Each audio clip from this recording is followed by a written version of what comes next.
What's going on, YouTube? I'm GCap, and welcome to Cappy Hour live stream edition.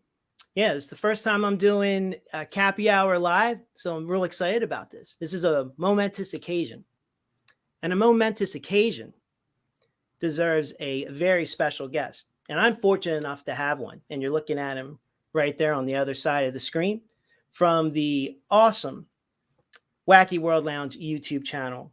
I'd like to welcome my guest, my friend, the amazing, the incredible, the mysterious, R. Sterling Gray.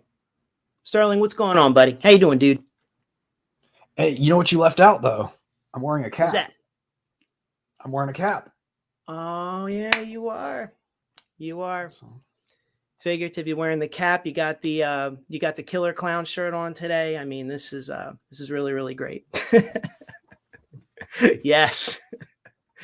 Always a fan of that. I wish I had a Hawaiian shirt I would have worn for you. So that would have been awesome. That would have. I would have. There's always next time. Next time, Gadget. Next time. But so you would have gotten a copyright strike or something on your channel for just too much sexiness in one place. So we can't have that. Canceled. Yeah, copyright sexiness strikes. It just got struck down before things even got started. But if you're gonna go out, man, it's better to burn out than fade away. Am I right? Even though I'm all about some fading away. oh yeah. I will drive my channel into the ground if Yes. Awesome. Yeah, so I see some people already kind of chiming in with some comments, but before we get started, so Sterling, just for people that, I mean, I'm sure everybody knows who you are, but for those that might be for some reason unfamiliar, please tell us a little bit about your channel, which is, yourself, your channel. Seriously, not just because you're on here. Obviously, one of my favorite channels from YouTube, no BS. So please, floor is yours, my friend. Okay, well, my channel is the Wacky World Lounge, and it's primarily classic sci-fi, B movies, and exploitation films. And it's pretty wacky. That's right. Awesome movie trivia tidbits, because I'm a movie trivia nerd and I freaking dig it. So yes, if you have not checked out his channel, which I'm sure most of you that are here, I recognize some of these names in the I'm going to be sharing comments pretty soon. Please go give him please subscribe to his channel, give him a subscription. He's awesome dude. So, and also if you haven't yet and you're new to my channel, I'd appreciate a like and a like for the stream, and subscribe, please. It really helps out with the algorithm and all that good stuff. So all of you probably know. That's for all these who might not know. But let's see. We spoke, Rob and I mean, a lot about what we wanted to talk about, because we bounced a lot of ideas around. We thought maybe we'd wait till November to do something. November, not a lot's happening, right? It's a time for giving thanks and being appreciative of things. So him and I thought that would be the perfect time to show appreciation and give thanks for 80s movies that kind of fly under the radar, that don't get the kind of love that they deserve. So for kind of what movies and what to expect. For example, I was telling some friends, and I was telling you about this too, Sterling. I was telling some friends about this the other day and what we were doing. And they're like, oh yeah, talk about weird science. Oh, you got to talk about Better Off Dead. Listen, movies very close to my heart that I absolutely enjoy. But those are the movies everybody talks about. These are the movies that, we're surprised people, more people don't talk about. So we wanted to run those by you. And I thought maybe at first, too, Sterling, I would tell everybody what the movies are, but we'll keep them in suspense.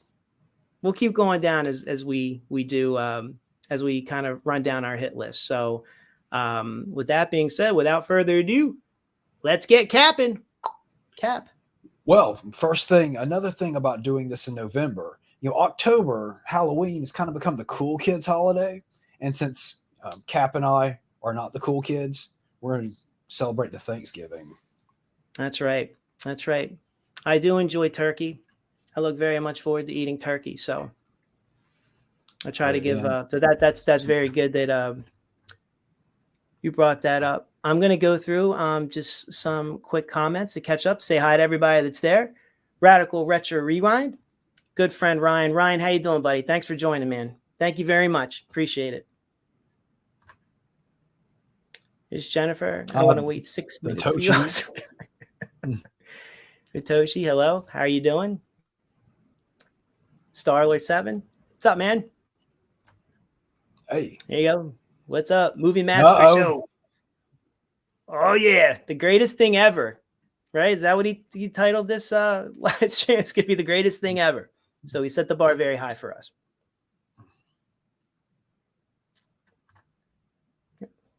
Hello, back. Oh my God. It's one of my people.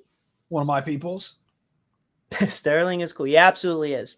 I can't agree with you more, honestly. So is the Sheikster. She is one of the coolest. Well, thank you for joining, Sheikster. I like that. Fantastic artist, too. You should just see this girl's work. I would like to. I definitely would like to. And for the record, everybody, this StreamYard hates me, and I have like this bad 5-second delay once again. So I'm kind of struggling to keep up here. Yeah, he's holding it together. Look, it's looking great. Looking great on my end. I love wacky tees. Oh yeah, let me just show, because I'm talking 80s today. I thought I'd wear a little 80s stuff, Maxell. When Maxell was king. I have taco cats. Well, you beat me. You beat me twice. Dude, that is so awesome. I have a friend that would freak out. She'll probably watch this either now or later. She's going to freak when she sees that. She's probably going to want to buy it. And I'm not even joking. Very cheap. Very cheap. Yes. I mean, I kind of want it now too, but that would be Jesus. Sorry, JJ. I couldn't make it to a bathroom. Awesome stuff. Yeah, so everybody, and I love, guys, and I am not shitting on Weird Science, dude. I will watch that movie over and over again. I can quote it. I love it. It's just, everybody knows about it. It's it's something a little bit, some movies people don't talk about too much.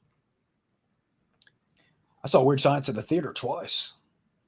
I did see it one time. I did. That's very true, Al. That is. Yeah, it's very on brand, very on point. Absolutely. well, thank you. Let's go through. Like so far, it's just a who's who of the greatest people I know. Yeah, same here. A lot of mutual friends, a lot of others we might not know of each other that are awesome friends as well. This is great. So cool, we have them's fighting words. We have them's fighting words, which is my twin brother from another family, Al. That's really, really. So let me go back here. So I'll say this. Let's what do you think, man? Let's how you feel? Let's get into the movies. Let's start going down our list. Yeah, I'm feeling saucy. Let's start with yours first. You want to start with mine? Let's start with yours first. Okay, absolutely. So my pick, and I'm surprised more. I really am surprised because I feel like this is more mainstream, but be surprised. Not many people really talk about this. Is Bachelor Party from 1984. This is not just an underrated movie, Sterling. This is one of my favorite freaking movies. This is like a top 20 movie. This is probably one of the first raunchy movies I've ever seen. Thanks to my sister, right? Like she used to get me into like R-rated movies and, let me watch bad stuff. She wasn't a rat. So, but we watched this a long time ago, and we had watched Tom Hanks on Bosom Buddies and thought that show was funny. So this was a big movie that came out, and it's like a sex romp. It was raunchy for 1984, but it's one of my absolutely favorite comedies. And I want to say this. I'm surprised more people don't talk about it simply for the fact that freaking Forrest Gump is in it, right? I mean, it's Tom Hanks. He's one of the most popular actors of our time. But Tom Hanks, Tom Hanks is our star. He plays Rick Gasco. He is about to be married to the beautiful Tawny Katane, who we unfortunately lost earlier this year. He's getting ready to go into bliss and matrimony, and his friends want to throw him, a bachelor party to end all bachelor parties. So that they're good friends. They're longtime friends. It's been established early. These are his friends since childhood, right? And now all of a sudden the band's getting broken up, so to speak, by Rick going away. Rick's kind of the leader. They want to have this awesome, great bachelor party, and they want to have it in this nice hotel and do all this crazy stuff. But while they have good intentions, I mean, they're kind of having this party for themselves too. They want to get laid. They want to get messed up. They want to drink, do drugs. They want to have a great time. They want to do the typical 80s fun.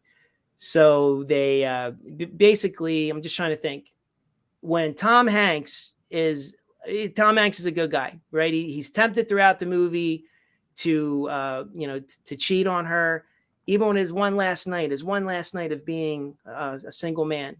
And he's, waning temptation left and right. And no help to his friends. I mean, they're not trying to set him up for failure, but they just want him to have one last fling, and he just doesn't want to do it. So not only does he have that as a distraction, he also has Tawny Katane's ex-boyfriend trying to do whatever he can to break up the marriage. And he's played by Robert Prescott, who is also in another movie I like, Real Genius. I don't know if you've ever seen that, Sterling. Have you seen that movie? Absolutely. A little John Freeze action in the wall. Yes. Yes. What's that? Is it John? It's Grease. John Grease. Grise? How do you say his last name? Great. I think it's Grise. Maybe it's Grease. I see it's Gries. I always say Grise. Grease. Tomato. But her ex-boyfriend is, he's, I guess where a Real Genius, he kind of played, a dick, but he was like a nerdy kind of dick. This is where in Bachelor Party, he's like a jock, white bread, white collar. Her Tawny Katane's dad loves him, and he's got money, and he tries to buy her back from Tom Hanks with cash, with appliances, which is an interesting little twist, with cars, with everything. So there's lots of things happening. This movie has hookers, it has blow, it has porno movies, it has pimps, it has drugged up donkeys dancing with belly dancers. I mean, this movie is insane. It's a romp. It never stops going. It's not a boring movie at all. It's hilarious. And the cast is a perfect example of. Oh, go ahead. Sorry, this delay. I was going to say it's a perfect example of organized chaos. It is extremely chaotic, but it's not the kind of chaotic where you kind of lose anything. You go right along with the chaotic ride. Right. And it just totally, it'll just totally keep snowballing. And I think some of the other things about the movie that I do enjoy is, forget about Tom. I mean, we know Tom Hanks, one of the finest actors of our time, whatever. The rest of the cast is awesome. The characters, his friends are awesome. They're each very different. They're each hilarious. And the cast is amazing too. And not just his buddies, but Tawny Katane and the bridesmaids. There is a lot of famous faces and names in here. Maybe not I wouldn't say like super famous, but super recognizable. But for example, Tom Hanks's best friend is Adrian Zemed, who is in Grease 2. He was in TJ Hooker. He is funny. He's really, really, really funny in this movie. You also have, believe it or not, Michael Dudikoff, who is the American Ninja. And played American Ninja many times. Very serious, very stern in those movies. He plays pretty much like a stoner airhead in this, which is awesome. There's so many great cast members. I brought up Robert Prescott as well. He's an awesome heel. Soundtrack's amazing. Oingo Boingo, the theme song and many songs. At one point, I am not kidding, own the album for this, my friend.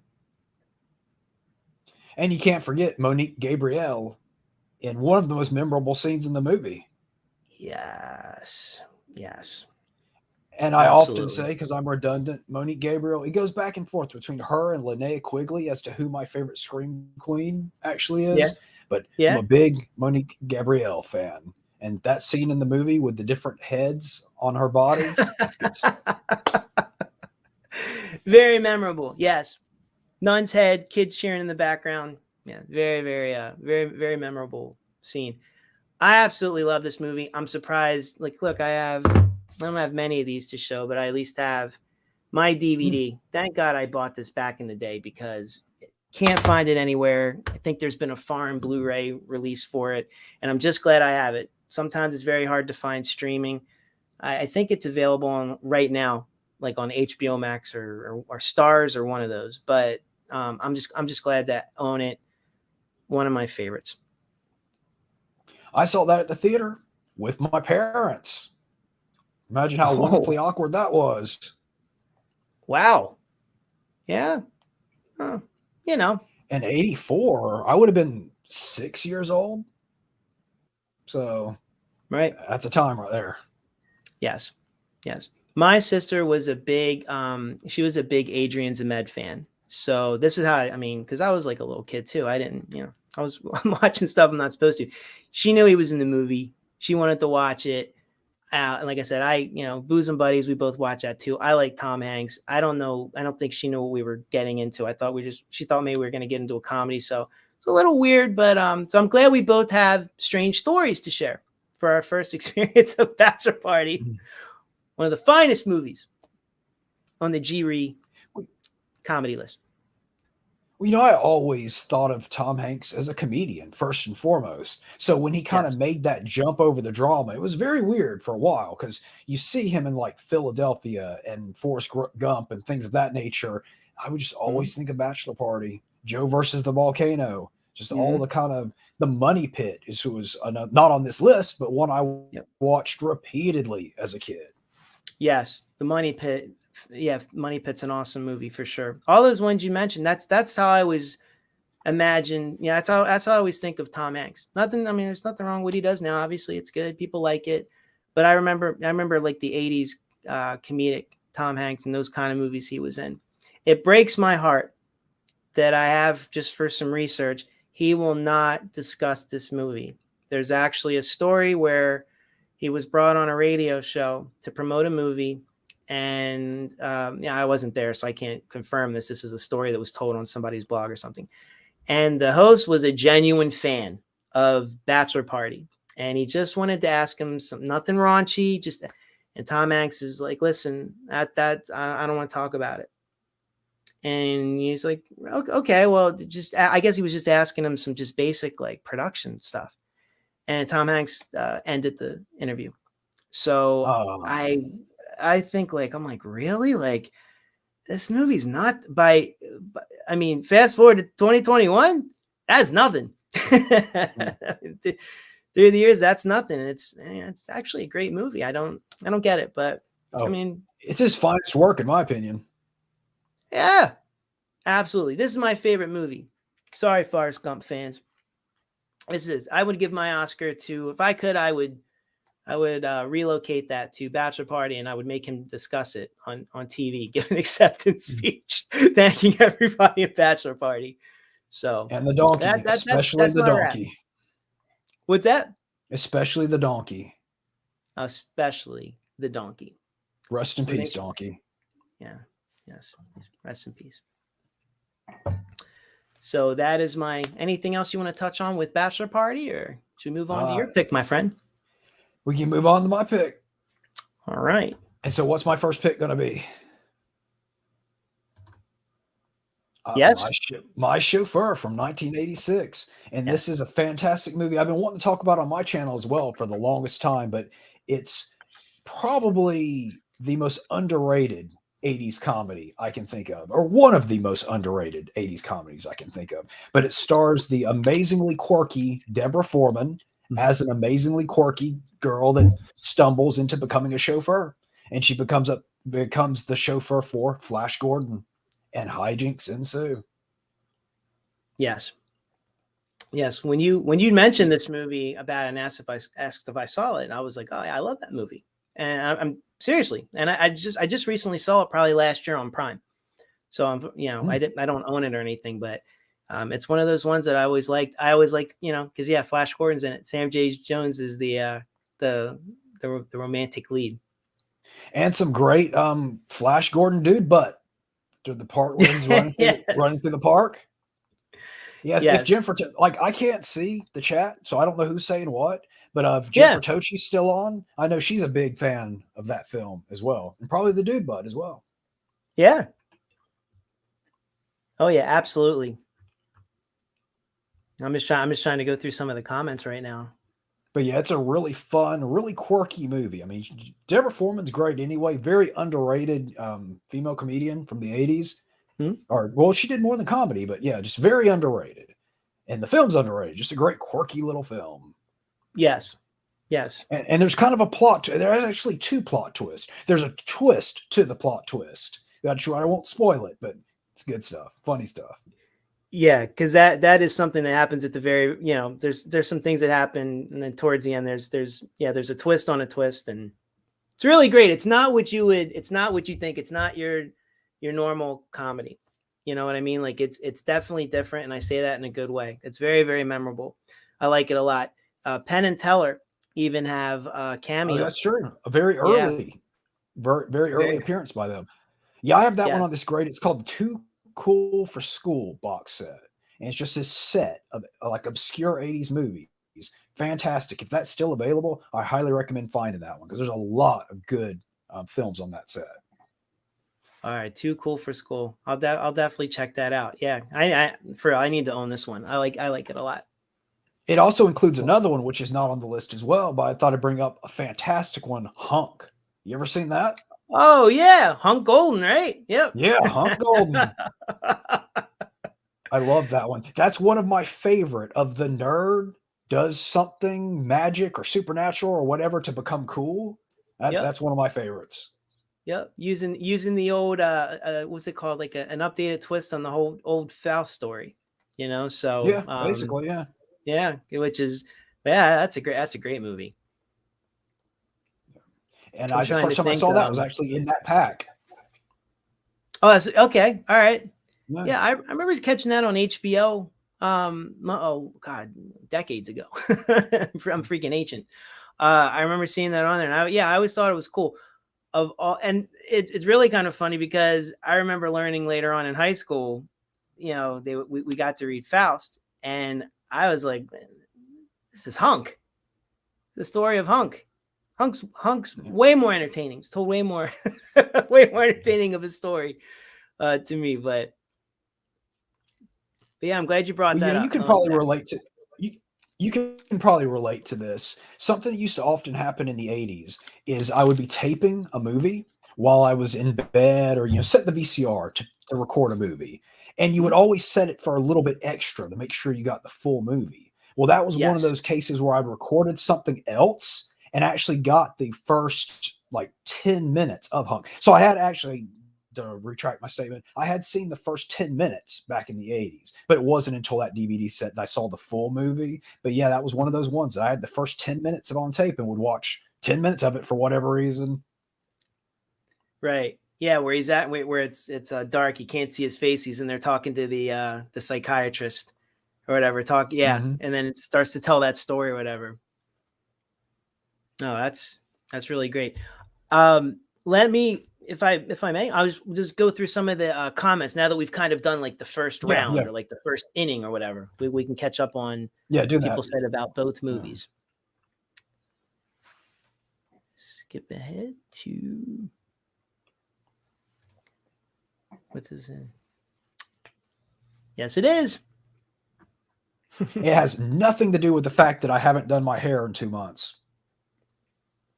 Yeah, I still think in that video you just didn't want to do your hair, did you? Yeah, it's a deep cut. It's a deep cut for people that get that. Great year, 84.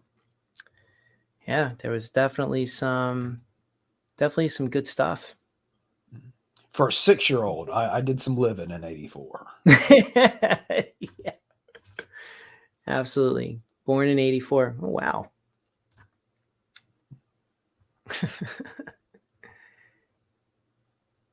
Something here. No, He's he is definitely no not, booger. Jennifer. That is very true. No. Give me some Curtis Armstrong action any day of the week. That was weird. I don't know. All of a sudden, it just went. Hey, you just vanished there for a second. Yeah, I was like, "You're on your own. Goodbye." I was like, "No, yeah, yes, he is." Put my foot down. Like, don't talk about Tom Hanks like that. No, I do like some Tom Hanks, some 80s Tom Hanks. Oh, yeah. It's pretty hard to beat. I actually heard an interview with him recently saying that he would really like to play a supervillain in a movie, but no one ever offers him those kind of roles. But that's kind of one of his dream roles, is to play a supervillain. That's interesting you say that. Didn't he play a villain? I haven't seen this movie. I only saw the trailer. Oh, God, what is it? It's called like the Circle or the Sphere, something like that. And it's like some kind of secret society. Like he's almost like Steve Jobs. It was based on a novel. So, I mean, people in the comments, help me out if you know what I'm talking about, but I thought he played the villain in that. Obviously, a super villain would be dope AF. Trust me. But yeah, I just trying to think the last time that he actually played a villain was kind of that. Like I've heard people mention that he should play the Riddler. I mean, that'd be pretty cool. I could totally see him pulling that off for sure. No, it's just one donkey dances with a belly dancer. Unfortunately, they only had enough budget for one donkey. But the donkey wears a donkey mask at one point. So yes, he does. In the elevator, just kind of put that on top of him. Yeah, that donkey chauffeur. Comments are starting to get a little saucy there. Yep. Yeah. Dude, that's fantastic. The dude Dudikoff. I like that a lot. Oh, man. That's one of those things that almost makes you a little bit angry that you didn't come up with it yourself. Oh, yeah, totally. I was just thinking that. I'm like, that was a miss on my part. It's so obvious, but them fighting words. Thanks a lot for making us feel bad, Al. Yeah, upstaged us. Yeah. Say hello to. Well, that's all the time we have for this week. Please like, comment, leave on a high note. See you guys. What are the other movies? Don't worry about it. Put the dude and Dudikoff. See ya. Yep. There you go. Them fighting words. You can use that as a sign off. Put the dude and Dudikoff. And it's a martial arts channel. So what's that? It's a martial arts channel. So he could realistically talk about some Dudikoff. I'm saying he just invented it. He's got it. It'll fit be on brand. Thank you for joining the show, my friend. All right. So yeah. My stupid ass goes and throws cool stuff like this away all the time when I was younger. I had no idea. I didn't get it. Did you literally throw it away or just like give it away or something? I didn't give it away. I moved a lot. Okay. So that's why there's a lot of time. I mean, you can only bring so many boxes with you. And then after you move so many times, you're like, you know what? My back, my neck. Your butt. What kind of movement was that? See if it's Oh wow! Well, hey, thanks for joining. I appreciate it, man. Definitely. Have a good night. Hope you catch the replay.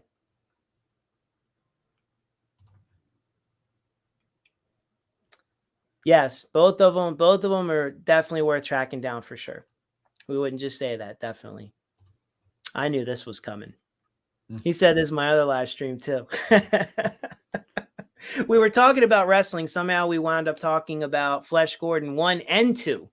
I'm talking about both of them. So I do quite enjoy the first one. The second one's a little crass for my taste in a lot of parts, but I like that first one. The second one was almost what's it called? A little bit over the top, or the first. Yeah, the original's always that one's better. I could be mistaken. I very oftenly am.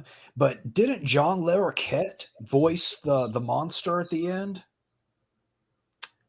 I don't know. We can I can cheat and find out. I know he did the voiceover in Texas Chainsaw Massacre. A little piece of, yeah. Absolutely. See, John Larroquette.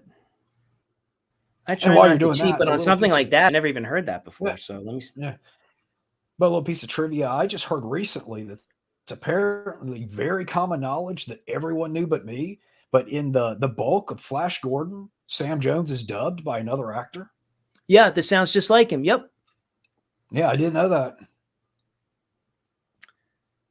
I found that it was some DVD. I was blown away by that too. There was the old DVD. It's like a special feature they had on there, something about that. But I was always trying to listen of like when it didn't sound like him. So like I could always imagine too, whoever was doing the voice kind of talked a little more up here, where from Sam J's more here. I mean, he's a at one point I think it was like a bouncer or something. It's a big boy. Yeah, I haven't gone back and watched it yet since I found that out. So, but next time I watch it, I'll be listening for it. Yeah, when he's in the plane, the beginning, the plane when the Ming punches it and the glass shatters and he walks over and he's like, "What the hell's going on?" And he screams. You could totally tell that's him. And then when you start to listen to some of the other things, yeah, it's interesting. The last I just got the Arrow, the newer Arrow release, and I spent the entire time watching it trying to see if I could figure out when it was him and when it wasn't. So it's interesting. You'll have fun. A different way to watch the movie.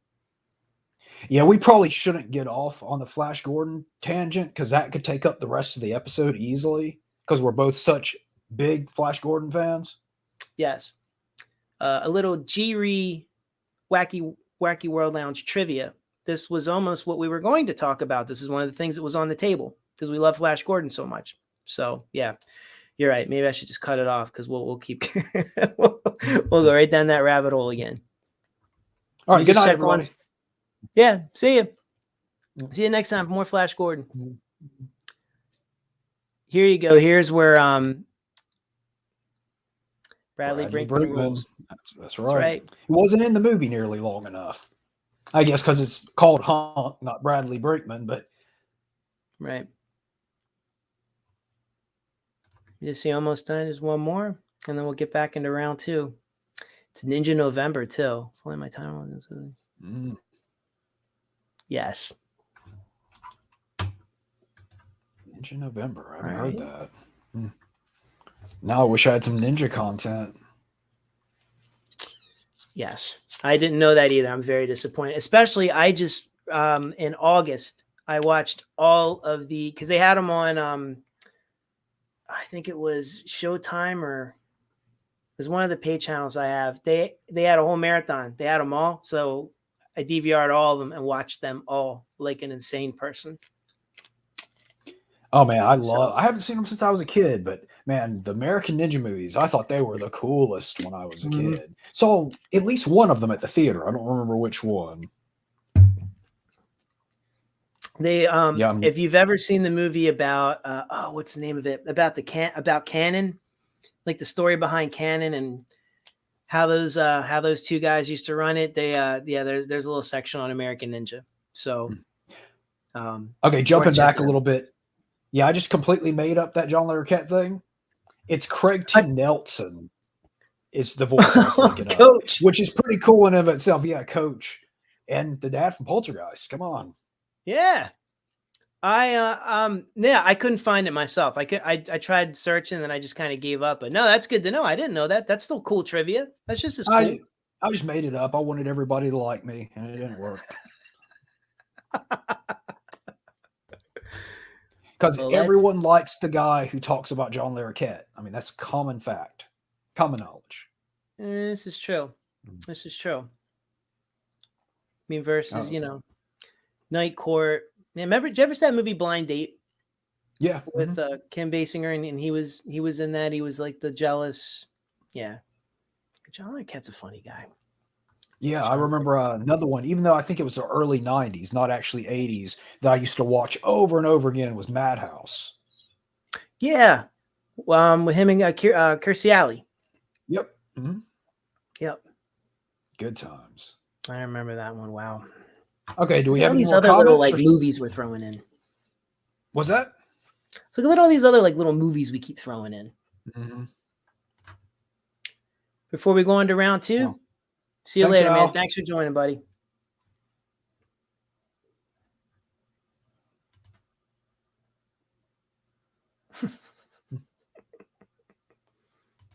There you go, a little fanning, and then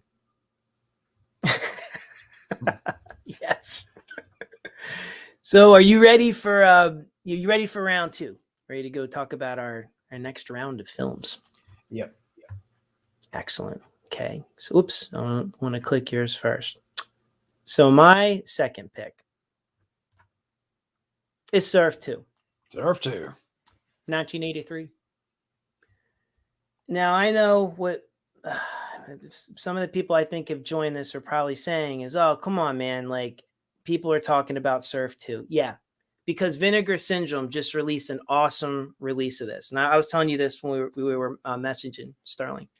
Mm-hmm. Yeah, everybody talks about it now. Before that, people thought I was making it up or thought I was, well, I mean, they thought I was insane. They were correct. But about this particular movie, I mean, I thought maybe that I saw it on HBO. It was like a late night movie. And I always thought that I maybe dreamt it up or something, or like a fever dream or something, because there, before IMDb and the internet, not a lot of information. You had to use the noggin, or you had to grab like a book or a guide or something like that to find it. But yes, thank goodness the Vinegar Syndrome helped put this out there. But still, some people have asked me in the collecting community, should I buy this? They ask me, like, should I buy this movie? Is it good? And I'm like, oh yeah, you should be blessed that you've only just found out about this movie, and now you can now own it in a beautiful, beautiful version of it.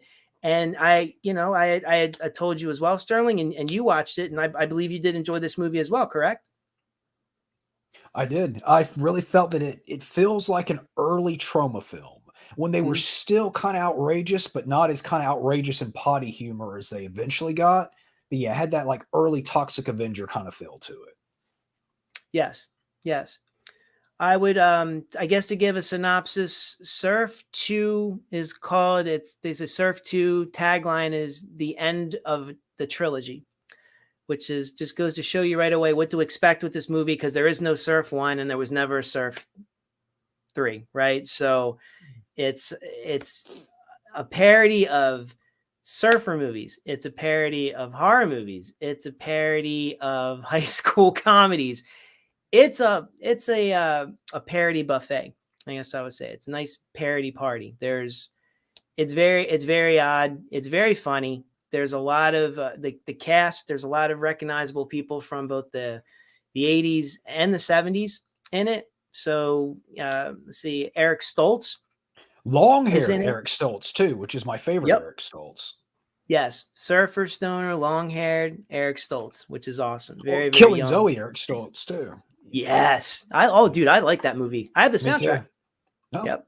good stuff. Movie's Yeah, awesome. that kind of time period, the Pulp Fiction, Killing Zoe, Prophecy, long haired Eric Stoltz. Yeah, it's my favorite. Yep.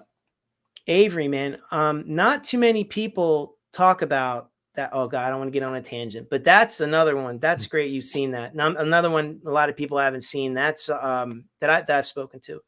That's that would be this kind, like for a live stream for those kind of movies. If we did an underappreciated, flew under the radar, Killing Zoe for sure in that time period doesn't get enough love or talk about enough. But yes, Eric Stoltz. Yeah, during that time period, it was kind of like the movies you had to see were Pulp Fiction, Killing Zoe, and The Professional. There was like Mhm. kind of the holy trio of films that people just kind of lumped together that you needed to see. But I Mhm. agree, they're all must see films. Oh yeah. Oh yeah. Wow, what a good time. Maybe something for another day. Definitely for sure. But Surf 2 in a I'm trying to think. So there was Eric Stoltz was in it. Ralph Seymour, he was in a lot of the 80s stuff. I'm trying to think is some also people another character actor you'd see pop up, Tom Villard, who was always great, whatever he was in. He was in a lot of stuff. Like I said, a really good character actor. There was Lyle Wagner, who was on the original Wonder Woman TV series. That's right. Horseshack's in it. And Cleveland Little, believe it or not, is also in this film. It's I keep going. There's other little side. Eddie Deason. God, sorry, I meant to say him first. My bad. He's in it. He plays our supervillain. And so real fast, the synopsis is that Eddie Deason's character is, this like genius chemist. He is a result of a prank pulled by surfers that went terribly wrong. I won't spoil what that is. So he decides to get his revenge by ridding the world of all surfers. And he does this from an underwater lab in the ocean, in which he creates a soda called Buzz Cola, which if you drink it, it turns you into a mindless, crazed zombie that eats motor oil and ingests steel and all kinds of weird stuff. And that's only the top of it. I mean, there's just all kinds of randomness thrown in there, but it's a really, really good movie. And very, very entertaining, very funny, very offbeat. And like I said, once again, really glad Vinegar Syndrome released that. That was one of my wish lists. Those echoes of Class of Nukem High. But Surf 2 was first, wasn't it? Yes. That's right. You did say that to me, and I'm surprised. I never thought of that that connection, but I was like, yeah, you know what? It is very feel like maybe a Nukem High might have borrowed some from that. A little bit, or a lot of it. Yeah, a lot of it. Yeah, if Miss Tochi is still in the room, this is definitely one she needs to see. But just the Eddie Deason alone. Yeah. Eddie Deason, as Eddie Deason's really, really great in it. And the soundtrack's awesome. Everything from like the Beach Boys to Wall of Voodoo, man. It's a very, very cool soundtrack. Very cool soundtrack. Yeah, I mean, you can't go wrong with Wall of Voodoo in a movie. I mean, no. Like I said, I might have marked out a little bit during that scene when they started playing that. I was like, yes. I used that for our story. I saw music that, for our story. Yeah, I'm still very, very bad at using the Instagram, like terrible. And it took me way longer than I'd like to admit how to figure out how to, like, I don't know what you call it, retweet it, repost it, share it, whatever you call it on that one to get that story out there on mine. Yeah. You and I talked about that. We both like that song a lot. So I don't know. Without giving anything away of any of the movies. First, I was going to do the Bachelor Party song, but then I'm like, well, I just gave Bachelor Party away. Oingo Boingo. And I was like, you know what? I'm going to go a little bit deeper, a little B-side. I'm going to put on for the soundtrack. I'll do Wall of Voodoo. So, but yeah, that's very, very cool movie. Any comments, Sterling, sir? I watched it right here on YouTube. So, like, if anyone's curious after the thing and you want to go watch a not nice Vinegar Syndrome-esque version, right here on YouTube. It's just as awesome. I believe Vinegar Syndrome. I believe between when it was on HBO and whoever released it on VHS and DVD, there were some of the songs like the Wall of Voodoo, that Mexican Radio, that they weren't able to get the rights or something happened. So they had some, I never noticed it. The bootleg I got from a convention, I got one Sterling back in, I'm going to say 2013 or 2014. When I was like, oh my God, I can't believe there's a bootleg, because there's no release. It's been out of print forever. And I bought it and I didn't notice. I just like I just really liked the movie. There was like one Beach Boys song in it.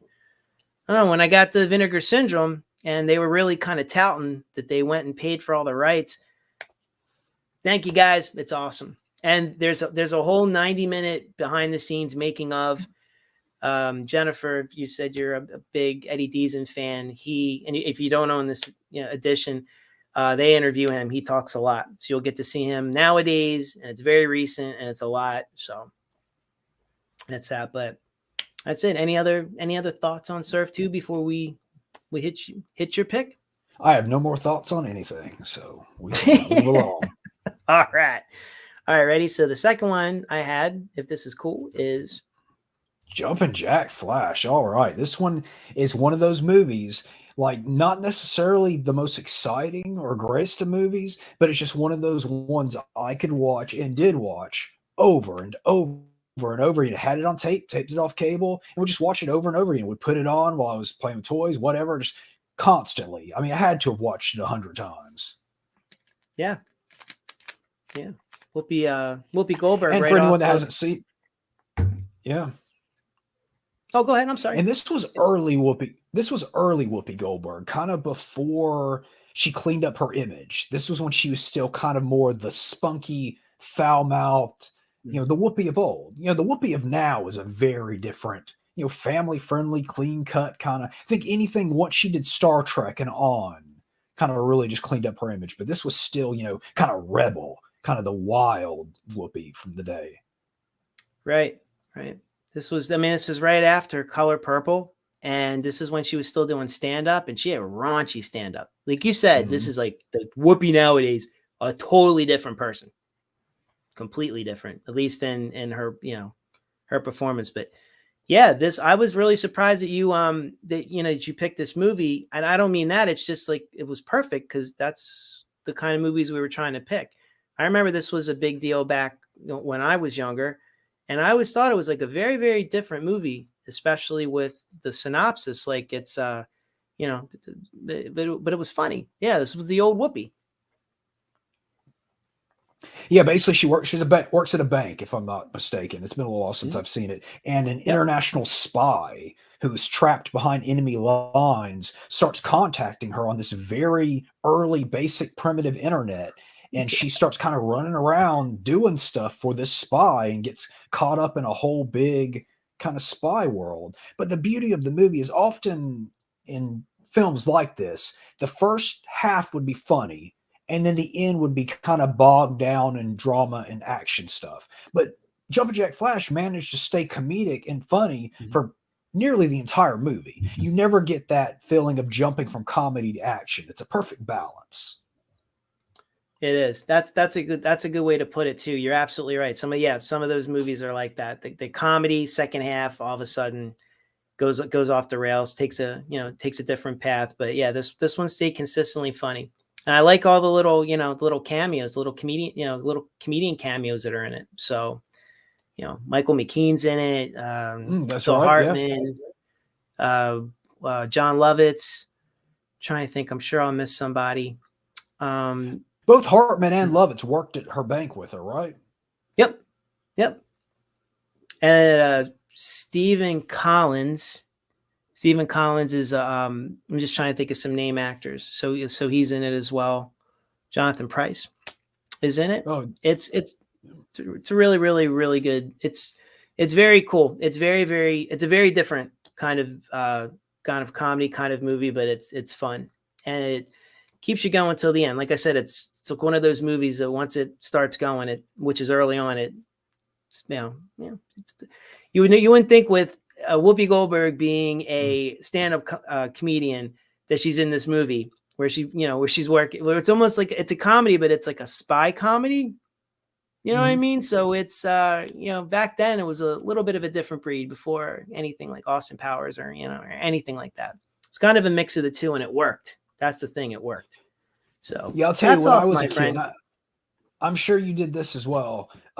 When you're a kid, you just get things in your kid brain for some reason. Even if there's no kind of truth to it, you just start believing these ideas and these things, and you can't be convinced otherwise. For example, the guy that played Jack in Jumpin' Jack Flash, for some reason, I just was convinced he was the guy from Genesis, the group. Yeah. I forget the name. Yeah, I just, for some reason, in my mind, that was him. He was the guy from Genesis, and that was it. I would not be told otherwise. No, I hear you. Yes. Sometimes, you see things, you get caught in your kid brain. I know what you mean. I know what you mean for sure. Do you have an example of something like that you ever did? Trying to think if well, I'll tell you this, any kind of song that I might've heard as a kid, I would almost think that it would have a certain lyric that nowadays, when I tell people that they have it, my wife loves this. she loses it. And I tell her, I'm like, I'm not making this up.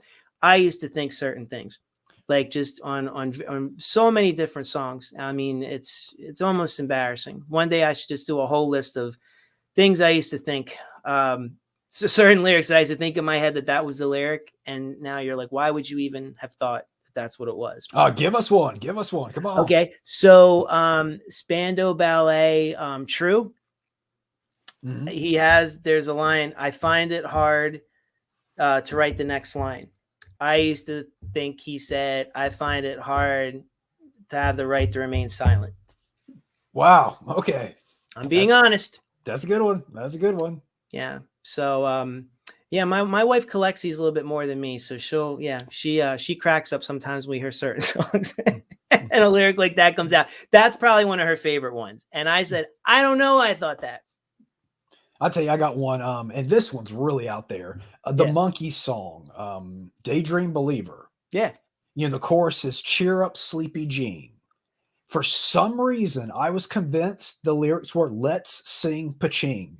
I don't even know what a Paching is or why they were singing it, but I was convinced that was lyrics. My mother would try to tell me, it's cheer up, sleepy Jean. Like, no, it's not.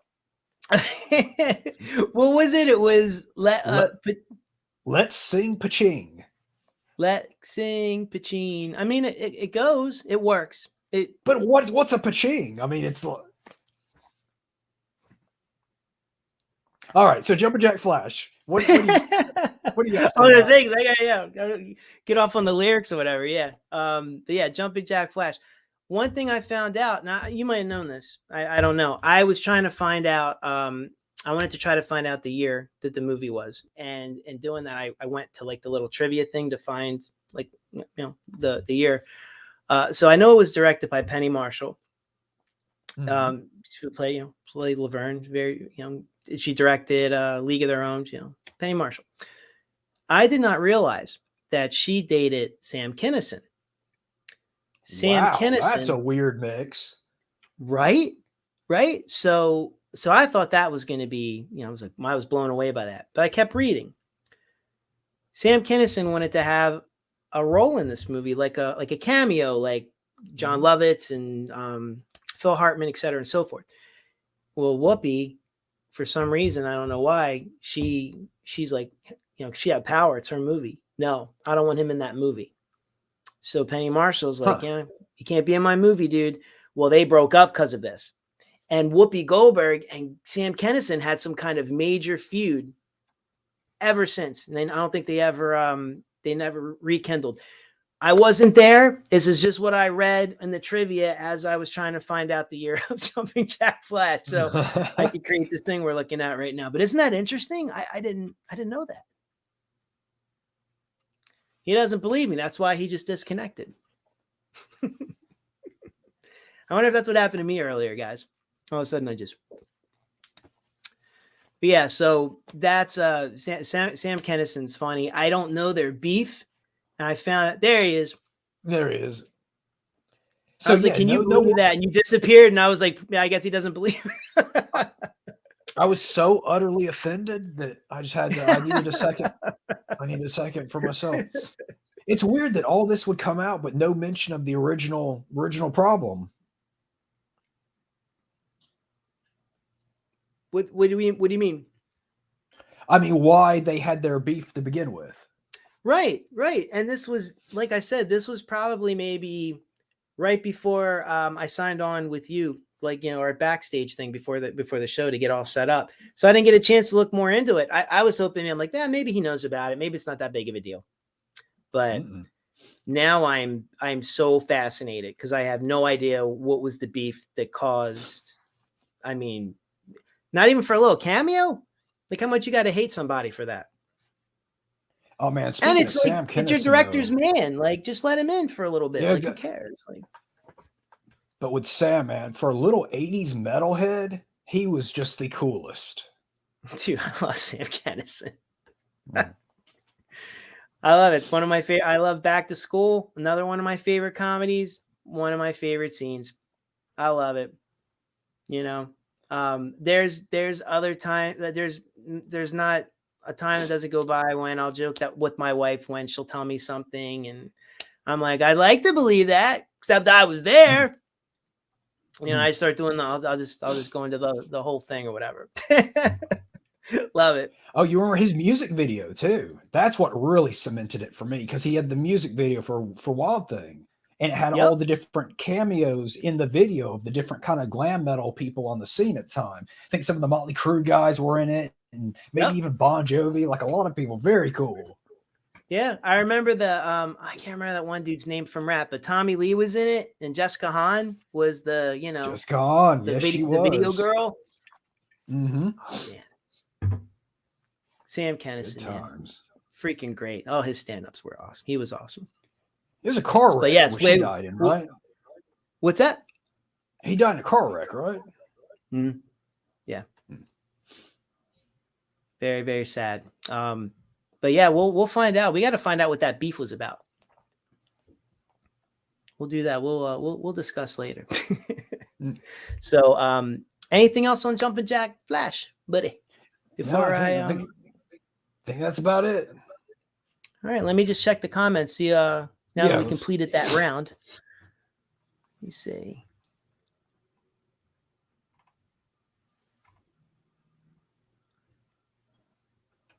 Let me go back to here. I'm going to start saying, yes, it is. Oh, yeah. Oh, man, that's a nice shirt. Universal Studios, actually. Oh, really? Oh, cool, man. Yeah, because they had a Killer Clowns maze that year for Horror Nights, and so they had some. Yep, yeah. See, long-haired Eric Stoltz. That's what I'm talking about. You called it. That flowing red mane. Yep. And I like him with the facial hair, too. Yes.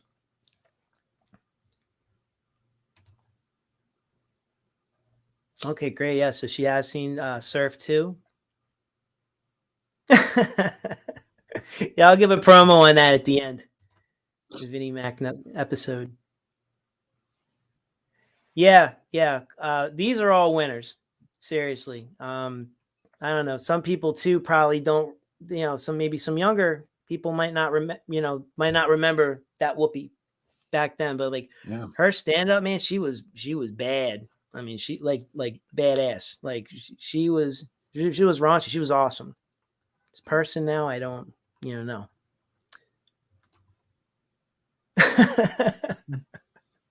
Well, I'm glad you're enjoying our picks. Really, say she's half right. She's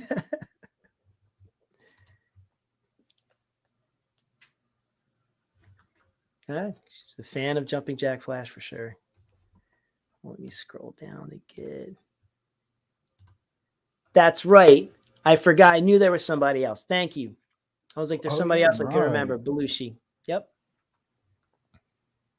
Yeah, he was the what was he? He was an assassin, right? Didn't he come into like God, Sleepy G. Thank you. Or Pachin. Sleepy G. Because I do like the monkeys. We talked about this. I'm never going to not think of that now. So thank you. I like stuff like that. So thank you. I'm gonna start yelling at Paching. People are gonna be like, "What is that?" I don't know. Wrong lyrics are great. Yeah, I was gonna say, man, I'll go down like a whole rabbit hole with that. We'll never get done. Awesome. Cheeky's always chilling. Cool. People are chilling. I wish. Yeah. Mm-hmm. I was back in the store. Oh, so you have seen her stand up. Yeah. That's the Whoopi you're going to see in this movie. She's really, really great in it. So, I mean, it's probably one of the reasons I really like it. Like, she really drives it. So, yeah, she followed it up with a movie called Burglar, which when I saw it at the time, I was really disappointed because it just didn't have the same feel as Jumpin' Jack Flash. But I need to go back and watch Burglar again because I think Bobcat Goldthwait is the male in that, the male lead in that one too. Yes, was it? So I felt the same way when Burglar came out. It was definitely different than Jumping Jack Flash. Like, I still think that's probably the better film but I want to probably say maybe like I watched it like at a friend's house. Like I actually saw that in the theater, and then I watched it and I didn't. I was like, eh. Then I watched it at a friend's house on VHS. Like these used to come out like a year and a half later after the movie. Yeah.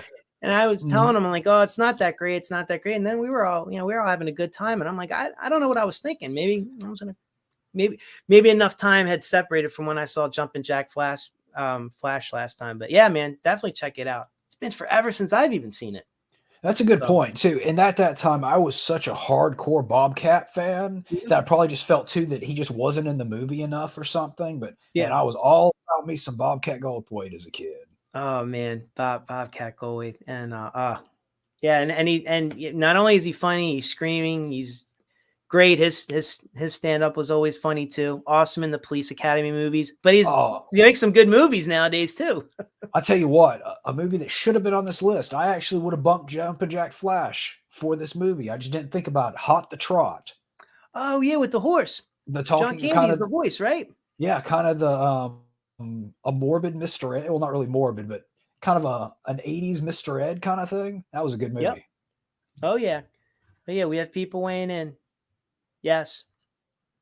Bobcat's awesome. I'm not just saying that he's fantastic. Probably one of the reasons I like some of the Police Academy movies, like the earlier ones, the most is when he plays Zed. Oh, he's great. Well, I mean, one of my all-time favorite movies, top 20 easily, is Shakes the Clown. Yep. Oh, Julie Brown, not Downtown, the redhead. The redhead Julie Brown, and SpongeBob is the villain in that movie. Mm-hmm.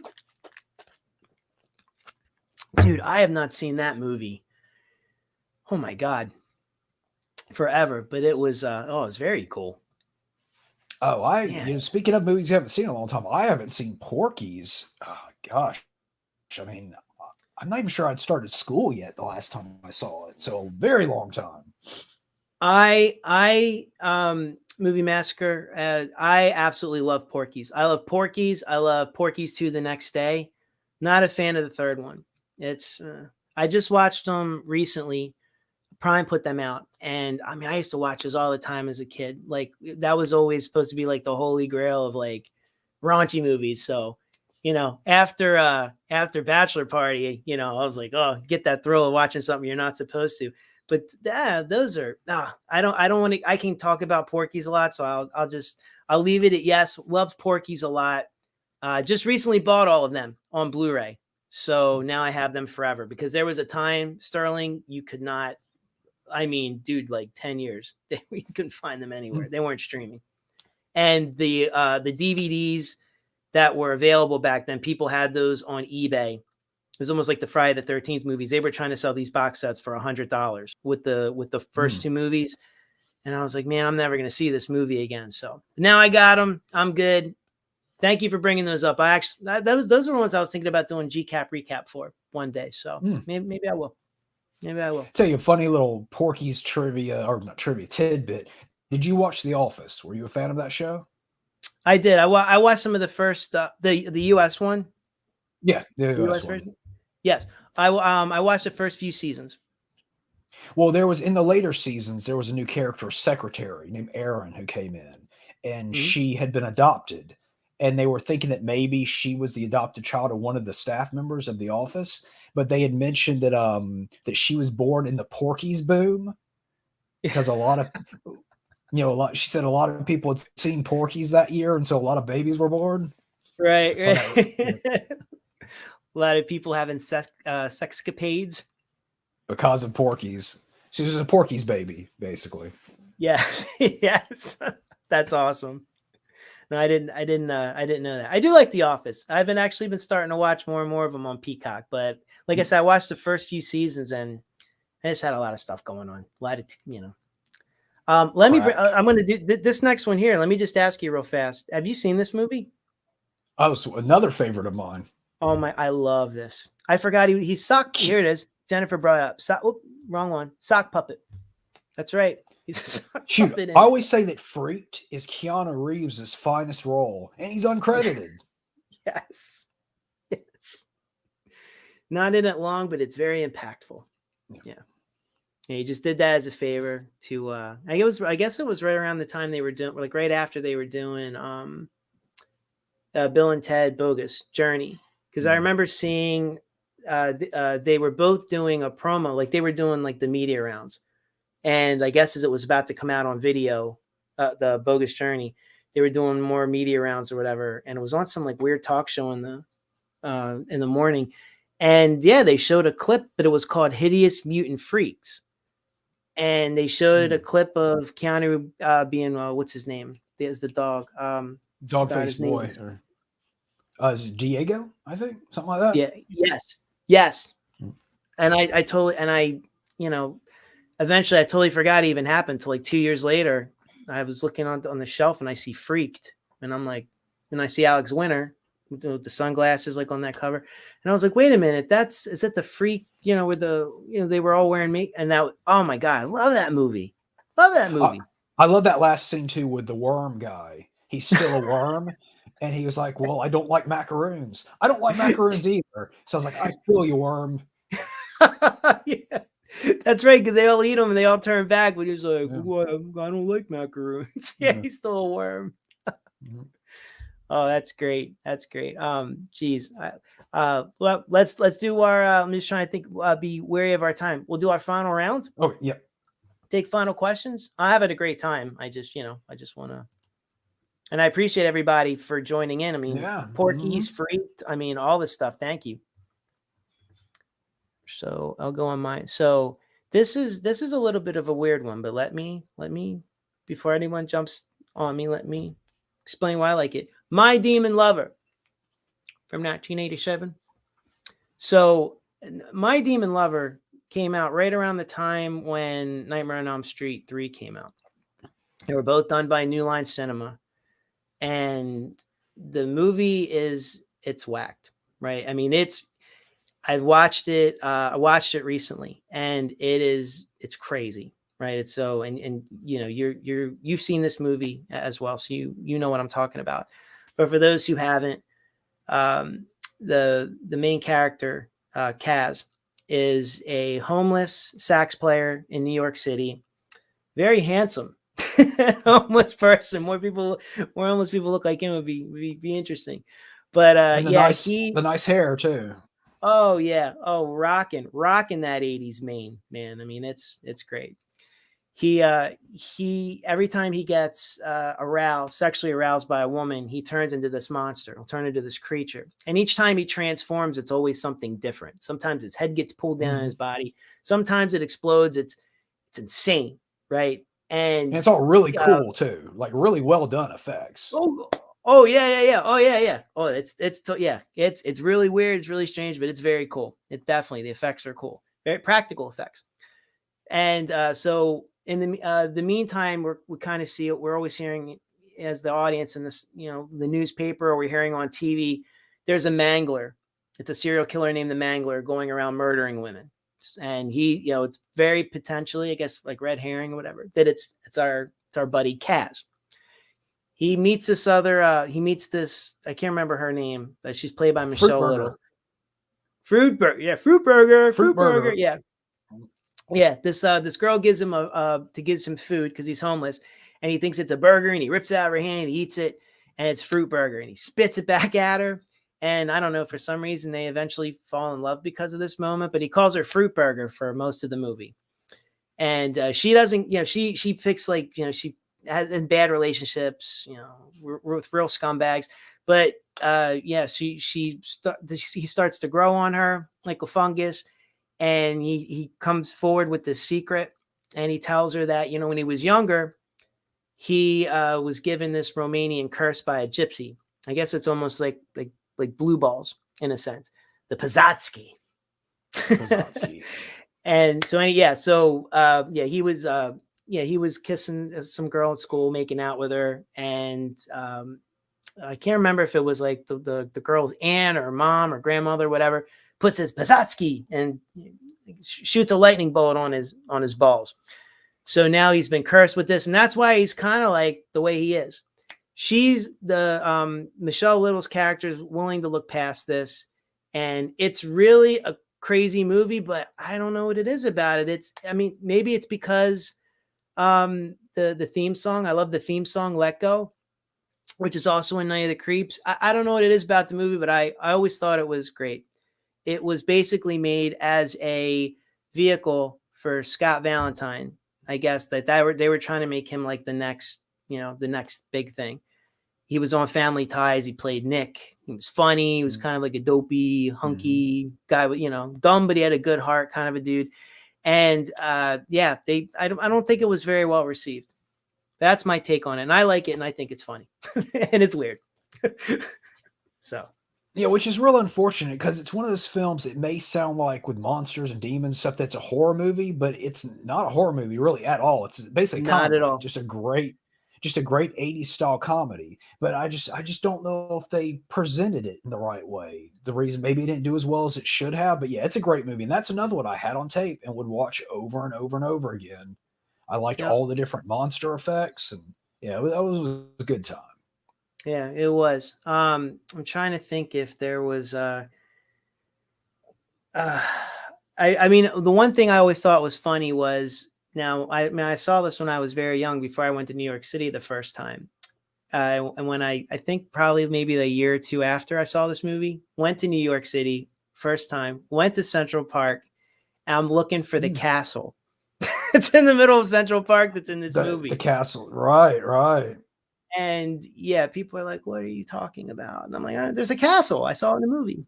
And, I was a young idiot instead of the old idiot I am now. Yeah. If you remember too, he had that, like, I don't remember if it was a pentagram. He had something above his crotch, the symbol of the Pozotsky, that kind of scar thing there. Yeah. Yep. Yeah, that's He had the little scar, like right above his Johnson. Yep. Yeah, I wasn't the biggest fan of Family Ties, but I was a huge fan of the Nick character. So I would watch it for Nick. I mean, he had long hair, so that was automatically, I like him. He has long hair. Yeah, that right there. And he, if I remember right, wasn't he an artist or something? Kind of an edge. He had an earring and long hair, artist kind of guy. He was. Yeah, he was. He was an artist. They even, I don't know if you know this or not, maybe you do. They even did a spinoff. They tried a spinoff called The Art of Nick with him in it. That, yeah. It did not last very long. It was I don't even remember it. I remember of it. I remember seeing it, but I think it was just better when he was on Family Ties. Because Michael J. Fox, that's what's kind of, I think like Family Ties was okay. Then the whole Back to the Future thing happened. Everyone loved Michael J. Fox. It really beefed it up. But then Michael J. Fox was starting to, I mean, he took off. He was bigger than the show. I mean, he just was. But he still stayed on the show, and he still had a central character. But Nick came, and Nick was funny. And that is the reason, like, I went and saw this movie. I'll even tell you, Sterling, I really thought that character was funny, and that's why I went and saw this movie. And I like horror movies. I thought maybe it'd be scary. It wasn't. It was a comedy with some little horror elements, and it was a very unique film, not talked about enough. Rewinding to about 30 minutes ago, you ever seen that footage of Eric Stoltz in Back to the Future? Very odd. I've only like the ones that was just kind of shows you clips of him with George at the diner. I wish I could see more though. I've only seen the clips without hearing him talk. That's true. Yeah, I haven't heard any dialogue either, but it's just really weird and interesting to see him, and just imagine how differently his career would have gone had he remained in that movie. Yeah. That's cool. You bring that up. I wish I would have heard him speak. Deliver some lines, because I just think of Eric Stoltz and how he is, and then I think of Michael J. Fox. And he's quirky, with the facial expressions and all that. So it's almost like, Marty McFly might have, I wonder what his take of Marty McFly was versus the quirkiness of, of the way Michael J. Fox played him. But, oh man, I wish somebody's got to have that somewhere in full, like not just these little snippets. I want to see it. Yeah, because he did some filming. It wasn't a matter of like he was on the set for one day or something. I mean, I think it was like a couple of weeks worth even. They were deep. They were like multiple dailies. And finally they're just like, they had to They had to pull a switch. And you know what, though? I mean, that would have been interesting. It would have been interesting to see what would have happened with his career. Maybe it wouldn't have worked. You know, man. Maybe Back to the Future wouldn't have been as cool. I mean, It wouldn't have been a big hit. Yeah. Yeah. I mean, Michael J. Fox and Eric Stoltz, both very successful. So never have to worry about paying their cable bill. So it worked out for everybody involved. And this will probably be a controversial statement. I'm going to get controversial on here. Yeah. So, you know, Tom Selleck was offered Indiana Jones and turned it down. Can you imagine? Because, I mean, I like Harrison Ford, but I like Tom Selleck like way, way, way more than Harrison Ford. So just imagining Tom Selleck as Indiana Jones, that would have been something else. Yeah. There's no bullshit. My friend just recently, he just likes to watch old series, 80s shows, action shows. He recently just got into Magnum PI. He's younger too. He's like in his 20s. And he loves this show. He's like, oh, this show's awesome. This is one of the great, why don't more people talk about this? I didn't, like, he's used to like Tom Selleck, like later Tom Selleck versus this. And I'm like, man, Magnum PI was a hit. Like, so yeah, imagine him as Indiana Jones. That'd been crazy. And speak about someone who's been in some great underrated movies, like that little one he did. I think it was called My Alibi with the dude from the Cars, his wife. That was a funny little movie. And then the one, the Kevin Kline movie, where that his actor student outed him on TV, and like he didn't even know. Oh, Kevin, Matt Dillon's in it. Yeah, Matt Dillon outs Kevin Kline on national TV, and his life just kind of gets turned topsy-turvy. Yeah. Yeah. And Tom Selleck, spoiler, kind of ends up being his love interest in the end. Yeah. Spoiler alert. Yeah. Oh, man, I forgot the end of that movie. That's a good movie. I know what you're talking about. What is it? Was it something out? Inside Out or something? Something Out. Jennifer, do you know is she still there? Yeah, let's check. Yeah, Jennifer's been bailing us out on the trivia.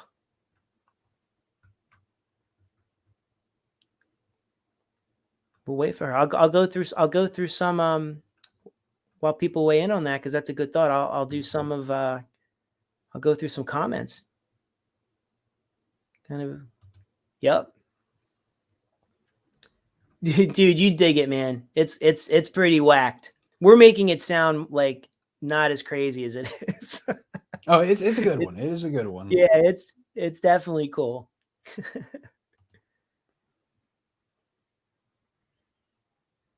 I always forget this guy's name, dude. He is amazing too. That's one of the best scenes in the movie.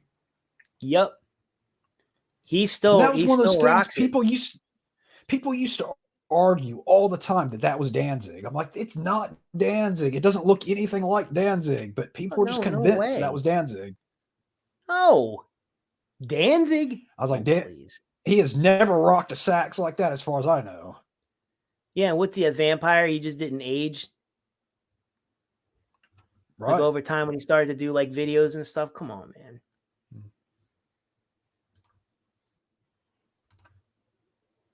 I still believe. Good stuff. Yeah. Dude, you ask me any other day, I know this guy's name. Oh man. I'm just very disappointed here. 6 weeks of reshooting Back to the Future. Yeah.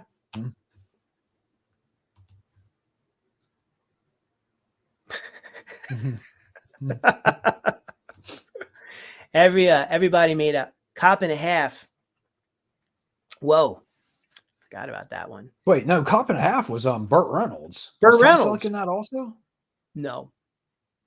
Yeah. No, it was Burt. It was Uncle Burt. Oh yeah, Runaway. That's a great one.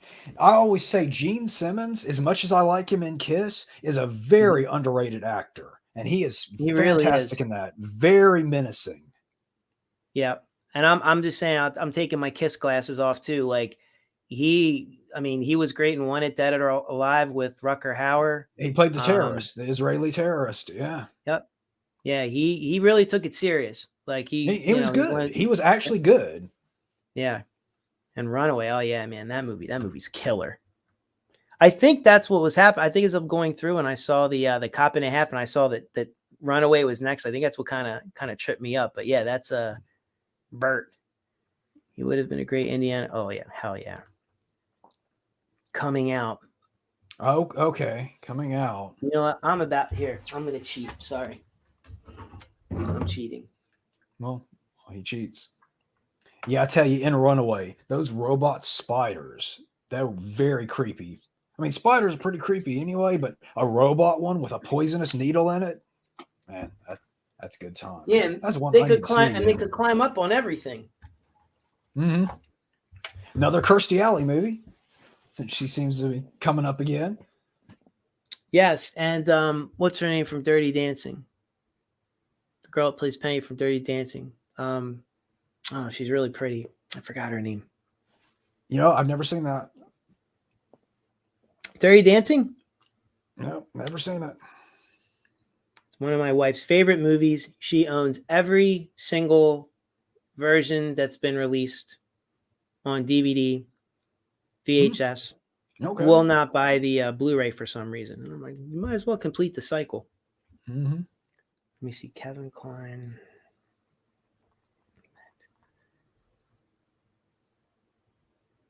In and Out. You know, okay, so In I was and right the first Out. time. Yeah, okay. I kind of second guessed myself. I was, In and Out. Yeah, that's a fun little movie.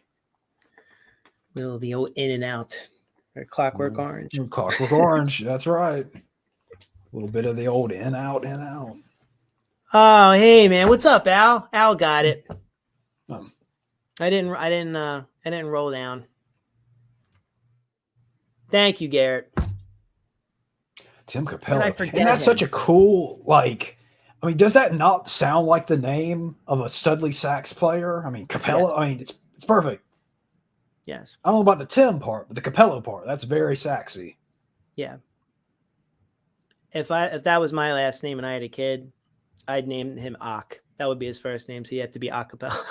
Yeah. Torture. Well, you him. could always change it to the G Cap Recapello. G Capapello. If I learn to play sax one day, that's what I'm going to like John Cusack's character in Better Off Dead. I'll be G Cap Recap Capello. Still not as cool as putting the dude in Dudikoff, but Right. what's up, Garrett? Thank you for the save there, bud. I don't know why I just sometimes when I just put on the spot, I just forget stuff. So okay, so let me see. So let's go back to. So I think we were done with My Demon Lover. I think we said enough. So now for the my number one, which I don't remember what it is at the moment. It's great because you and I had a bunch of laughs about some of the scenes in this movie.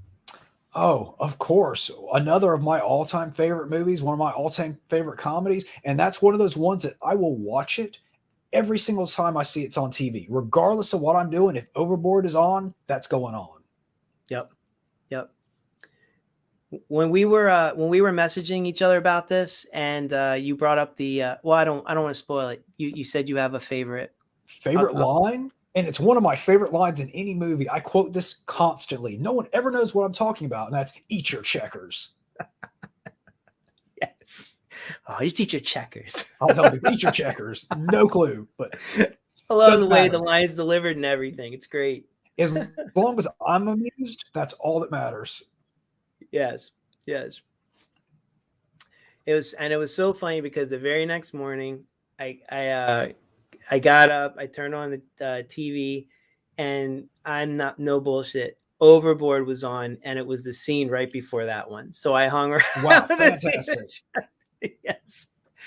I was like, what is Overboard doing on? You know, it's funny. Overboard released by Severin Films. We and I were talking about Severin the other night. That used to be like your go-to. Wow, Severin put out Overboard? Yeah, that's yes. Wow. It's insane. I mean, good taste. It's an awesome movie. I think more people should have put it out, but well, Kurt Russell is my favorite actor across the board, and he is good at everything he does, comedy, action, drama. He can play a tough guy. He can play a nerd. He can do it all. Like there's nothing Kurt Russell can't do. And Overboard is just a good example of what a great comedian he is, how funny he can be. Yeah. That movie's great. That movie cracks me up. The kids, I mean, usually sometimes the movies can be a little annoying. I like the kids, even the one that talks like Pee Wee Herman all the time, kind of dates the movie, but yeah, absolutely. Edward Herman's in it. What's another Lost Boys throwback? Right. What's the line? It's either I kill it or I shoot it and you cook it. And she's like, you shot a chicken or you killed a chicken. I forget which it is exactly. But that's another great line. Yes. Oh, wait a minute. I know what you're talking about. I know that scene. I remember what you're talking about. Yeah. There's what do you call it? The closet. You remember the closet that he builds for her where he turns on the boat, on the yacht. Yeah. Yeah. My wife said she, like, every time she sees that movie, she's like, I want that closet. Well, tell her to buy a boat. Yeah. I'm like, well, if you see Kurt Russell, ask him if he can buy a boat. Find Kurt Russell, see if he can make it for you.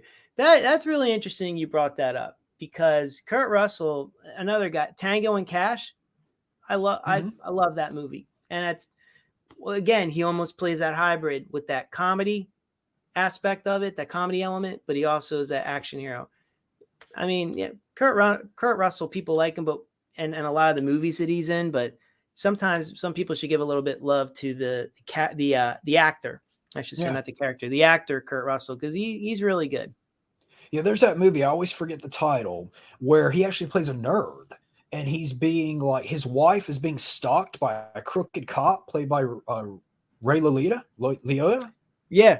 And he's basically terrorizing Kurt Russell the whole movie. Kurt Russell's an architect, I believe. Is it Trespass? No, that's it has one of those kind of generic 90s movie titles. That's why it always not Internal Affairs. That's Richard Gere, and but it's one of those ones like, Can I Cheat Again? Yes, please do. Okay. But yeah, I mean, that's one of those ones where, I mean, he can be such a macho guy, but he's not macho in that movie at all. I mean, he basically just gets terrorized by Ray Liotta the entire time. Total wuss the whole time. Yep. Unlawful Entry. Okay. That was close. Trespass, Unlawful Entry. You know, got it, Zorda, if you squint. Yep. Oh, I had 2 words, right? I said Internal Affairs, you know. Yeah, we almost got it. Between the two of us, we almost have a brain. Yes. Almost. And then there was that other great movie, which the title escapes me as well. The one where he's his wife is kidnapped by an evil trucker, and he's basically frantically trying to save his wife from the trucker the whole movie. That's a really intense movie. Oh my God, it's not U-Turn. I don't know what I wish. I always want to say Wrong Turn, but that's that horror movie series. That's the horror one. It's not. I don't think it's U-Turn. Breakdown, maybe. Breakdown sounds right. We'll go with that. Okay, we'll go with it. But yeah, that's a good one. But yeah, Overboard, this was a great pick because I'm like, oh man, I love that movie. I have not seen the let me show you this. I have not seen the remake. Even though, have you seen the remake? No. Well, I went to the movie theater one time, and they had these promo things like where you can get like posters and stuff like that, and they had these on the counter. So this is Overboard remake sunglasses. Okay. I just pretend it's for the 87 movie because that's how much I like that movie. I've never seen the remake, but I always say like, oh yeah, it's 87. There you go. Yeah, I'm not one of those people that are inherently against remakes. There are some great remakes out there, and there's some remakes that even surpass the originals. But with something like a Kurt Russell movie, I couldn't watch a Kurt Russell remake. Like if they do an Escape from New York remake, not a chance. I think that's happening too. It keeps starting and stopping. I just hope it doesn't happen. I don't either. I don't want it to. I for sure don't want it to happen. I mean, Kurt's still around. We're what? Yeah. No, I'm saying he's still, he's for sure. He's still rocking. I like, so Vanilla Sky. I think he's probably my favorite character in that movie too. I don't know if you've seen Vanilla Sky, but he I has a haven't, no. very long recurring role throughout that movie. Okay. And I don't want to give nothing away if you haven't seen it, because that's the whole point, is the whole mystery and everything, how it unravels. But yeah, Kurt Russell's, I think every time my wife loves that movie. So every time it's on, we have to watch it the rest of the way through. But and Jason Lee's in that movie, who I like, but Kurt Russell's the man. That he has a great non-Kurt Russell-esque role in that movie. And it's very cool. Kind of goes back to your point, what you were talking about. Another one, Captain Ron. Another comedic one where a very against type. He's got the pot belly, glass eye, Speedo. Good times. Yep. Captain Ron. Gosh, man, he's been in so many movies. Well, he was a child actor too. Like I'm a big Lost in Space fan. Mm-hmm. And there's actually a Lost in Space episode where he's in it as a little kid. Oh, wow. I didn't know that. I know about the Disney movies. Like I remember like the computer one, and then the Computer Wore Tennis Shoes or something. Yeah, the Computer Wore Tennis Shoes. Yep. So I remember those. But yeah, that's interesting. I didn't know he was in Lost in Space. Yeah, one episode. Surprised. But yeah. He's I'm saying he's he's a freaking natural, man. His kid's a good actor too. Oh, who's his kid? Wyatt Russell. I don't know if I've seen anything. He's in a movie, Overlord, a movie that totally got overlooked. That movie's awesome. He's the lead in that. He's in Goon 2. That might not be the best movie, but he's good in it. I'm trying to think of some of the other. He's on. There's some show that there's some series that's on. It's a good. I don't watch it, but I've heard people talk about it, and he's the lead in that too. But he pops up in different places. He was in Black Mirror, probably the last good season they had, and he had a really good episode where he was in that as well. But he's a good actor. I mean, there's nepotism, all that stuff. No, but he's good. He's good. I like him. Okay. Yeah, I will keep an eye out. I was going to say we're probably almost kind of running up to the end here, my friend. I'm having a great time, and I just wanted to. I guess we should. Any more comments? Yeah, I was going to say we could kind of wrap this up with comments, anything, because I see a lot of people are commenting, so I'm going to give them their time. Let me just switch over. Any questions, guys? This is it. Ask away, please. And in the meantime, I will catch up with the ones. Oops, sorry, that's the one that was already up there. Yeah, Runaway's a good one. She's a lady of fine taste. Yes, I agree. She's pulling out all the stops tonight. Man, did you ever see that movie? I don't think so. Yeah, it's special. I can go down a rabbit hole with that one too. He plays the baddie in it. He plays a hermaphrodite. It's John Stamos is in it. They were going to make John Stamos the next James Bond with this spinoff series with Vanity. Vanity was in it. Oh, good times. It's one of those. I know you are with the word cheesy, but this movie is this was meant to be serious, and it comes off a little. It's I don't know. I watch it because it's bad, so it's one of those kind of movies. But if you ever get a chance to check it out, I do believe that it's on Prime. If you have Prime, don't hate me though if you can't stand it. Last person I watched it with, they were like, yeah, they were really mad. They really didn't like it. So yeah, cool. Thanks, Greg. Greg at Cinema Slayer Reviews. Just did a live stream with him not too long ago. Thanks, buddy. Probably already missed you by now. Sorry. Spalding, I failed you. How did you fail Captain Spaulding, Jennifer? Let us know in the comments below. Yeah. Did you not buy any fried chicken and gasoline? Yes.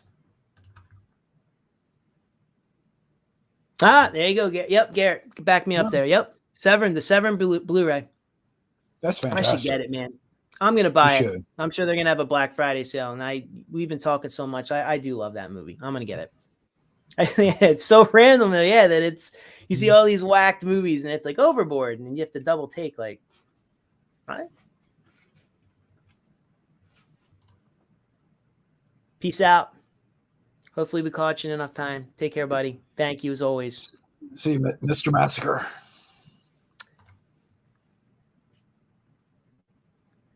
This that's true. what it felt like. Did and you I will see watch it every time? Yeah.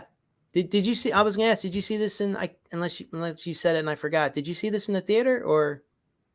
Yes, I didn't say, but I did. Yeah. Okay, I saw it on video, and then after that, HBO. I think my mom rented it or something, and then it was on HBO. I used to watch that all the time. I loved it. And I remember seeing it on a Sunday afternoon, and I don't know, there was something always exciting in a way of seeing a movie on a school night. Yeah, that was when they used to have like sometimes the Sunday movie at 8. So you used to watch something right before the week started. And you went to school. I used to think that was pretty cool. Or I mean, actually, that's when I first saw Legend on a school night. Oh, okay. Yeah, you going to the theater? That's even better. Russell's awesome. Soldier, yep, Soldier. I like that one. Did you ever see Soldier? Oh yeah, Oh yeah, cool. Definitely. Yeah, isn't that one a spinoff? Soldier's a spinoff of something, isn't it? I think it was supposed to be in the Universal Soldier universe, or it was supposed to be like a sequel to Universal Soldier of some. Go ahead, please shoot. I believe, right, Universal Soldier, right, the one with I'm thinking the one Dolph, with John Clay. Yep, Dolph and great. Can you hear me? Yes. Music gets me every time. Okay, let's see.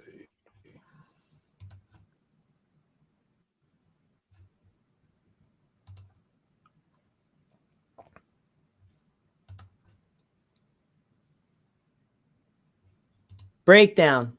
Thanks, Garrett. That was one with Kurt Russell. Yep. While you did that, I was going through comments. Make sure this is trying to catch up. We're a little back.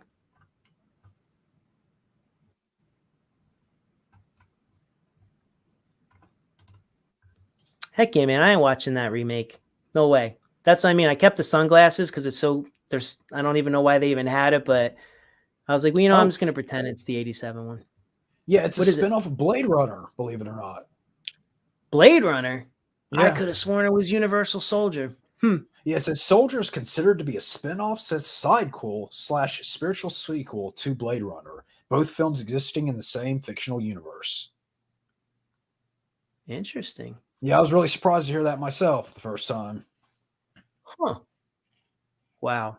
I wonder what movie I know there's one that is like I don't know what it was. I'll have to look it up. But there was one that was that like the Universal Soldier where it was I can't remember. Overlord is fantastic. Yep. It really, really is. Is that the World War I movie? Or am I thinking something else? It's World War II. It's two? Okay. Yeah. So there's, Nazis and experiments and stuff. And it's like you get past the first 10, 15 minutes and it becomes like a very unique film. It's really cool. I was very, very surprised. Somebody suggested it to me and I was on a flight and when they have those on-demand things, I saw it and I'm like, I had a short flight. Let me hit it. I was like, man, this movie is actually really awesome. How did this one talk about flying under the radar? I mean, like, how did I not even hear about this? Yeah, we totally had a good time. Yeah, thanks for coming by, Sheikster. don't leave. I mean, that's it. I've reached all the comments. I was going to say, please, my friend, if you, I just had a couple things, but please, do you have anything you wanted to promote or I can do this? No. Let me put this up one more time. Yeah. Nothing worth promoting. No. If anybody watching new wants to stop by the channel, it's mediocre. No, yes, I'm going to say this, and I'm not just saying that because he's here. It's awesome. It's a fantastic channel, and rightfully so. Really, really, really. If you enjoyed this live stream, I mean, it's great. It's great stuff. It's really, really good. I'm not just saying it. One of my favorite channels. The trivia, all the things you cover, totally dig it, man. So thank you, good sir. Thank you much. yes, I'm no bullshit. Right If back I may at you. just thank you. Well, thank you. Appreciate it. Thank you for wearing the cap. Thank you for the killer clowns. I appreciate that. I just really wanted to say very briefly, this Sunday, I have a live stream coming up with Radical Retro Rewind that was popping in there. My friend Ryan, we're going to talk about Full Gear, the pay-per-view Saturday. So we're going to do a recap of that. And then we're going to do our Vince McMahon episode where we're going to tear into Vince McMahon, make fun of all these stories we hear about how weird he is, and have a great time. Answer all your questions. We always have a blast, and just, I don't know, things always kind of just go off the rails on those shows. So it started about wrestling and turned to something else. So looking forward to hopefully you can all join on that. It's on a school night. So, but okay, so I understand. Here's a little spoiler for something that's 30 years old. How disappointing was it when you realized or found out that Vince McMahon was behind the Ministry of Darkness? Oh my God. It's like, really, Vince McMahon? Dude, it was awful. It was supposed to be a wrestler named Christopher Daniels. He went on to have really good. He recently just retired from AEW. He was on there. I just thought like they had all this build up and it was Vince, and I'm like, wait a minute, what? They just turned him back like he was heel. He was good. He was heel again. Like, I was very disappointed, sir. Very, very disappointed. Horrible. Yeah, although it does have one of the greatest memes or whatever of all time with that whole "It was me, Austin. It was me all along." Yeah. So if there's one positive, it's that got pulled out. So, but yes, I'm gonna have a live stream. We're gonna have a lot of fun over there. We're also gonna be doing a Thanksgiving special where we're gonna be eating a lot of like weird menu items. So that should be fun. I'll try not to throw up on air, so that should be interesting to watch. And then lastly, I was telling you a little bit about this before we started. The weekend of Thanksgiving, the 27th, Ocean Chicks Films. Karen, she's great. She has a YouTube channel. She's going to be doing our first live stream with me, and we're going to be discussing Logan's Run and some other sci-fi stuff, taking your questions, whatever. So check out our channel if you get a chance. And that's my promos. That's it.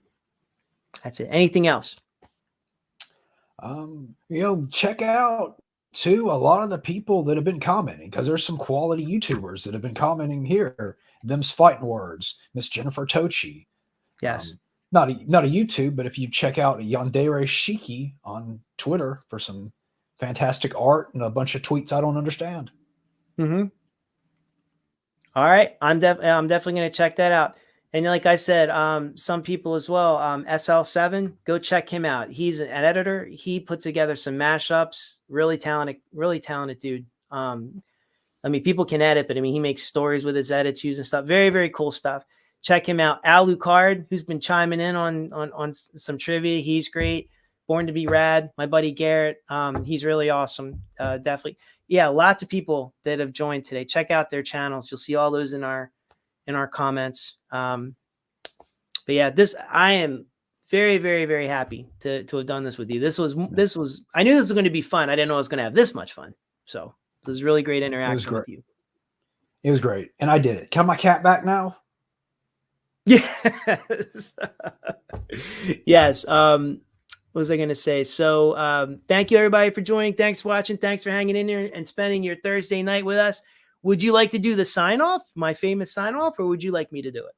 No, all you. All right. I know how much you like it. But as always, my friends, anytime you watch a GCap recap, you always have a seat at the bar. Till next time. Peace.